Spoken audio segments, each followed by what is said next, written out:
ফটিকরায়ের শিমুলতলী এলাকায় গেলেন রাজ্যের বিরোধী দলনেতা জিতেন্দ্র চৌধুরী। শিমুলতলী এলাকায় সম্প্রতি ঘটে যাওয়া অনভিপ্রেত ঘটনায় আক্রান্ত পরিবারের সঙ্গে দেখা করতে গিয়েছিলেন জিতেন্দ্র চৌধুরী। হিংসাধীন এলাকা ঘুরে দেখেন বিরোধী দলনেতা। ক্ষতিগ্রস্ত পরিবারের লোকজনেদের সঙ্গে কথা বলেন তিনি। ক্ষতিগ্রস্তদের সঙ্গে আলাপচারিতায় জেনে নেন ঘটনার পরবর্তীতে প্রশাসনিক ভূমিকার কথা। এই ধরনের ন্যাক্কারজনক ঘটনার তীব্র নিন্দা জানানোর পাশাপাশি পুলিশ প্রশাসনের ভূমিকার সমালোচনাও করেন জিতেন্দ্র চৌধুরী।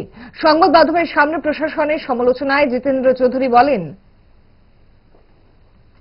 ভাবে পুলিশ প্রশাসনটাকেও সম্পূর্ণভাবে কলুষিত করা হয়েছে।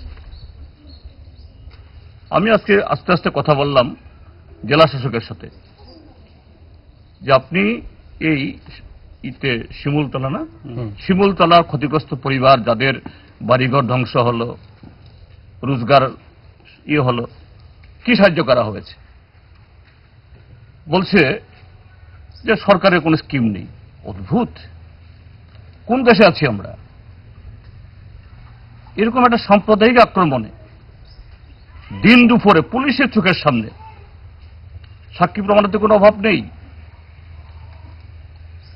এইভাবে লক্ষ লক্ষ টাকার সম্পত্তি ধ্বংস হয়ে গেল, বলছে কোনো স্কিম নেই।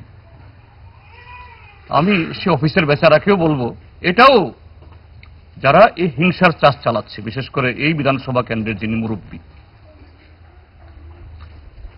তাদের চাপে এখানে নিরীহ নিরপরাধ মানুষ উভয় অংশেই, ভালো ভালো ছেলে, এদেরকে এই সমস্ত অপরাধজনিত কাজে লিপ্ত করা হচ্ছে, আর এদের হাতে আরেক অংশ নিরপরাধ মানুষ তারাও ক্ষতিগ্রস্ত হচ্ছে।